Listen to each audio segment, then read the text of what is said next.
Seliwuran di medsos, kabar Napoleon minta satu sel dengan Ferdy Sambo. Netizen bilang, wah seru nih, akankah duel? Napoleon Bonaparte minta Ferdy Sambo ditempatkan satu sel dengannya.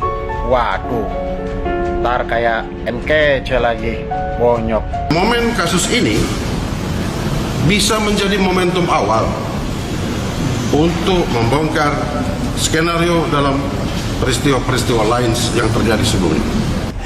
Jadi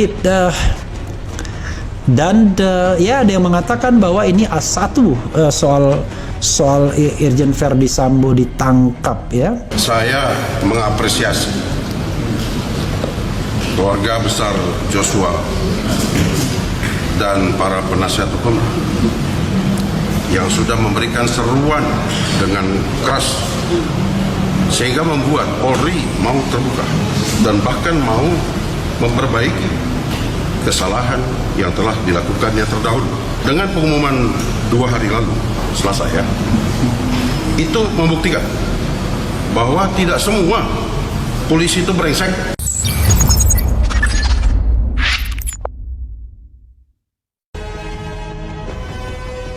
Viral di media sosial yang menyebut jika Napoleon Bonaparte minta ditempatkan satu sel dengan Irjen Ferdy Sambo. Setelah Ferdy Sambo ditetapkan sebagai tersangka, Napoleon termasuk orang yang turut menyampaikan pandangannya dalam kasus kematian Brigadir J. Belakangan, ada sebuah video yang melampirkan 2 pemberitaan dengan judul Napoleon dikabarkan meminta Ferdy Sambo ditempatkan satu sel dengannya. Lalu pemberitaan ini kemudian dibuat video dan juga disandingkan dengan Napoleon dan juga Ferdy Sambo. Postingan ini diunggah pertama oleh akun TikTok @dibalik_clay_film_aksi, di mana video ini pun mendapatkan like sebanyak 331.000 lebih dan sudah berkomentar 9.126 orang. Begini komentar mereka setelah melihat video tersebut. Wah, mau diajak apa nih? Duel apa kolaborasi? Kata Happiness, akankah berduel? Kita saksikan lanjutan tayangan MMA WWE timbang Napoleon versus Sambo, kata Baron Slow. Ketar-ketir deh kalau satu sel sama Pak Napoleon, kata Kang Acai. Jenderal versus jenderal jadi ajang MMA di sel nih. Wah, kalau sampai kejadian, gimana ya? Semakin seru dan mendebarkan sinetron ini. Kutunggu episode yang lebih seru dengan alur cerita dan juga pemain baru. Tulis akun dari Wahyu Dinar. Jika ditelusuri, memang ada 2 pemberitaan media daring yang menyebut kalau Napoleon dikabarkan meminta untuk satu sel dengan Ferdy Sambo. Namun dalam narasi tersebut tidak menyebutkan secara pasti kebenarannya. Hanya saja disebutkan para tahanan di rutan Bareskrim Mabes Polri berharap Ferdy Sambo turut ditahan di sana. Menjijikkan, muncul isu LGBT dalam kasus Ferdy Sambo versus Brigadir J, diungkap Deoli Payumara. Kasus pembunuhan yang menewaskan Brigadir J hingga kini masih menjadi misteri meski nama keempat tersangka sudah terungkap. Tak hanya menyeret nama Baradae yang diduga menembak Brigadir J, kasus polisi tembak polisi tersebut kini menyeret nama-nama besar perwira Polri. Isu terbaru mengenai motif pembunuhan Brigadir J lantaran kecemburuan yang disebabkan antara sesama pria. Berikut keterangan Deolipa, kuasa hukum Baradae yang menyinggung soal LGBT. Pembicaraan tentang meninggalnya Brigadir J masih belum menemukan titik terangnya. Sejauh ini masyarakat menunggu pihak penyidik untuk memastikan motif pembunuhan Brigadir J. Namun polisi enggan memberikan informasi akurat terkait motif pembunuhan Brigadir J. Menko Polhukam Mahfud MD mengatakan motif pembunuhan Brigadir J hanya boleh diketahui oleh orang dewasa. Tidak ada kepastian tentang kasus Brigadir J sampai 4 tersangka diidentifikasi termasuk 31 personel Polri. Hal ini menimbulkan banyak pertanyaan dari masyarakat umum tentang penyebab pembunuhan yang dilakukan terhadap Brigadir J. Sejauh ini tersiar kabar bahwa Irjen Ferdy Sambo memiliki hubungan khusus dengan wanita lain, yaitu seorang polwan seperti yang dibeberkan oleh Kamarudin Simanjuntak, pengacara keluarga Brigadir J. Namun kini beredar desas-desus bahwa motif pembunuhan Brigadir J adalah kecemburuan antar laki-laki. Isu LGBT ini muncul dalam cuplikan wawancara mantan pengacara Baradae, Deoli Payumara di TV One yang diunggah oleh akun TikTok @holtemonte84. Ya, kita setelah terima perasaan ya, untung saja saya sama dia. Baradae bukan LGBT, bukan cowok sama cowok ya kan? Makanya saya nggak jatuh cinta sama siapa ini Baradae, kata Deolipa. Alasan pernyataan publik Deolipa menarik perhatian netizen adalah karena mereka penasaran dengan motif sebenarnya di balik diskusi Brigadir J tentang masalah LGBT. Namun Deolipa tidak menjelaskan secara detail siapa yang dimaksud memiliki perasaan antara pria itu. Namun hingga saat ini Bareskrim Polri belum memberikan klarifikasi resmi mengenai motif yang melatar belakangi pembunuhan Brigadir J. Menko Polhukam Mahfud MD menjadi salah satu petinggi yang hingga kini masih terus bersuara terkait kasus kematian Brigadir J. Mahfud MD juga beberapa kali membocorkan fakta baru dari skenario yang dibuat oleh Verdi Sambo.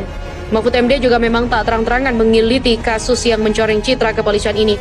Namun ia sedikit memberikan angin segar kepada masyarakat. Memang, kasus kematian Brigadir J ini terus dipantau oleh masyarakat Indonesia agar tak ada lagi yang ditutup-tutupi oleh kepolisian dan juga pihak yang bersangkutan. Saat menjadi bintang tamu dalam podcast dari Corbusier pada Jumat 12 Agustus, Mahfud MD sedikit mengulik skenario mantan Kadif Propam Irjen Verdi Sambo. Mulanya ia mengungkapkan dugaan adanya jebakan psikologi oleh Verdi Sambo guna mendukung skenario tembak-menembak yang sudah dirancang. Mahfud mengatakan jika Verdi Sambo sengaja melakukan hal itu untuk upaya prakondisi yang membuat dirinya terkesan sebagai orang yang teraniaya. Verdi Sambo juga merasa menjadi pihak yang dirugikan karena istrinya dilecehkan menurut skenario awal. Satu ke Kompolnas, hari Senin Kompolnas diundang Verdi Sambo ke kantornya. Hanya untuk apa? Hanya untuk nangis-nangis di depan Kompolnas.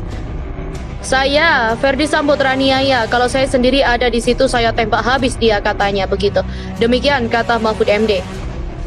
Kemudian dijelaskan Mahfud MD, Verdi tak hanya mendatangi Kompolnas, namun ada beberapa pihak lain. Ada beberapa anggota DPR yang juga dihubungi Verdi Sambo. Namun saat dikonfirmasi tak bisa dihubungi. Ada juga anggota DPR dia dihubungin ya, namun pas ditelepon gak diangkat.